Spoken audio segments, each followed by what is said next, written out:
Husband wife story. पत्नी ने दहेज और शारीरिक उत्पीड़न का तो पति ने चरित्रहीन होने का। एक बार की बात है, एक पति पत्नी का जीवन बहुत अच्छा चल रहा था, पर उनके बीच किसी न किसी बात को लेकर खटपट रहती थी। धीरे धीरे यह वाद विवाद बढ़ने लग गए। फिर एक ऐसा हुआ कि पत्नी ने न जाने क्या किया था कि पति ने उसे एक के बाद एक कई थप्पड़ पे थप्पड़ जड़ दिए। पत्नी हर सिचुएशन को शांति से हैंडल करने वाली होती है, पर इस बार पत्नी भी अशांत हो उठी कि उसने अपनी चप्पल ही निकाल कर पति की ओर दे फेंकी और चप्पल पति के बालों को छूते हुए निकल गई। ये किस्सा यहीं पर खत्म हो सकता था, लेकिन पति ने इसे अपनी मर्दानगी का विषय बना लिया और बात बढ़ती चली गई। आस पड़ोसी रिश्तेदारों ने भी आग में घी डालने का काम किया। किसी ने कहा, जो औरत अपने पति को चप्पल से मार सकती है तो वह अपने पति की क्या इज्जत करती होगी। बाहर ही ऐसा हाल है तो अकेले में क्या क्या करती होगी। ऐसी पत्नी पतिव्रता तो बिल्कुल भी नहीं हो सकती। ये तो बहू के नाम पर कलंक है।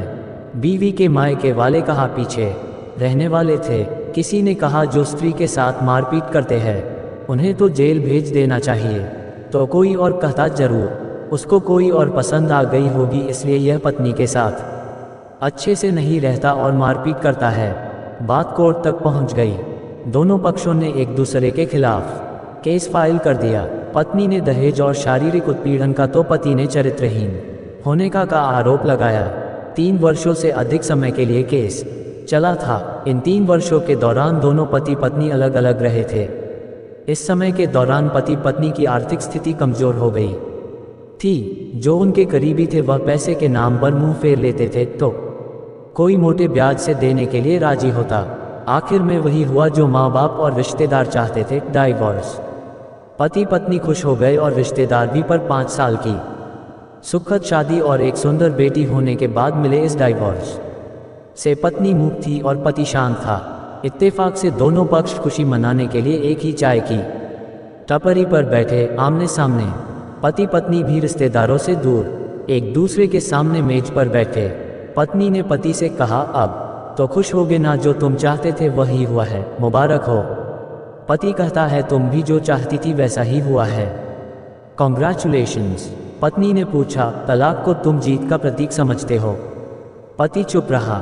थोड़ी देर की शांति के बाद पति ने कहा, मुझे तुम्हें 15 लाख रुपए अभी और हर महीने 13,000 देने का आदेश है।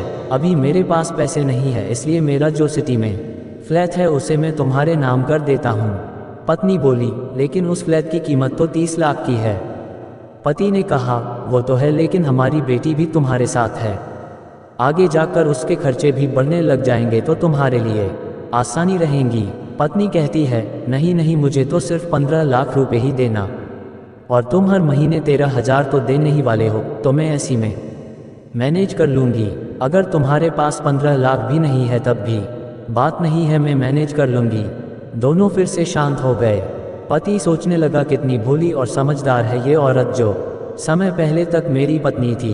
ये वही है जो कम से कम खर्चे में घर चलाती और पैसे बचाकर मेरे जन्मदिन पर हमेशा मेरे लिए नए कपड़े खरीद लाती, और कभी बीमार भी हो जाती तो मेरे लिए खाना भी बनाती, और पैसे बचाने के लिए घरेलू नुस्खों से अपना इलाज कर लेती। मगर घर में कोई और बीमार होता तो तुरंत डॉक्टर के पास लेकर जाती और इलाज करवाती। मेरी ही मती मारी गई थी जो अपनी झूठी मर्दांगी के चक्कर में इतनी बड़ी गलती कर बैठा। पत्नी के दिमाग में भी ऐसी ही उथल पुथल चल रही थी। पत्नी सोचती है कि मेरा पति अभी भी वैसा का वैसा ही है। पहले भी खुद से ज़्यादा हमारे बारे में सोचता था और अब भी मेरे लिए वैसा ही सोच रहा है। ये वही आदमी है जो मेरी हर इच्छा पूरी करता है और खुद की इच्छा को दबा लेता है। पता नहीं कौन सी मनहूस घड़ी में इनसे झगड़ा कर बैठी। पति ने मौन तोड़ते हुए पूछा, अब तुम्हारा अस्थमा कैसा है? अब क्या अब भी दौरे पड़ते हैं? पत्नी, हाँ पड़ते हैं, लेकिन पहले से ज़्यादा, क्योंकि अक्सर इन्हेलर भूल जाया करता हूँ, याद दिलाने के लिए तुम जो नहीं हो अब। पत्नी ने पूछा, तुम बताओ, अब तुम्हारे कमर का दर्द कैसा है? ज़्यादा तकलीफ तो नहीं होती? पति हल्का सा मुस्कराते हुए बोला, अभी भी होता है, अब तो पेट में भी क्रैम्स उठते हैं। वो तो होगा ही, तुम योगा या कसरत भी तो नहीं करती हो? पत्नी ने कहा। पत्नी के आंखों में आंसू आ गए। वो बोली, तुम्हें मेरे चरित्र पर सवाल नहीं उठाने चाहिए थे तो ये परिस्थिति आती ही नहीं।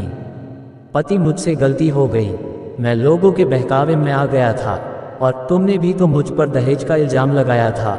मैंने भी गलती की और इस बात का मुझे भी बहुत पछतावा हुआ, पत्नी ने कहा। पति कुछ कहना चाह रहा था लेकिन हिचकिचा रहा था।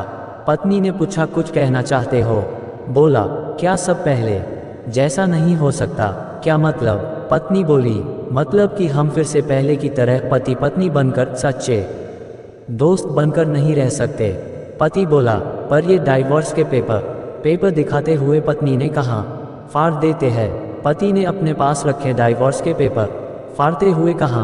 पत्नी ने भी अपने पास रखे पेपर फाड़ दिए। रिश्तेदार और माँ बाप सब हैरान हो गए। पति पत्नी एक दूसरे के हाथ में हाथ पकड़े अपने घर की तरफ चले गए। दोस्तों, ये कहानी उन सभी पति पत्नी के लिए बड़ी सीख है जो हर छोटी छोटी बातों पर लड़ते हैं और इन झगड़ों को बड़ा करके अलग होने का डिसीजन लेते हैं। और झगड़ा तो एक सिक्के के दो पहलुओं की तरह है, ये तो चलता ही रहेगा। इसलिए छोटी छोटी बातों को इग्नोर करो और हंसते हंसते जीवन यापन करो।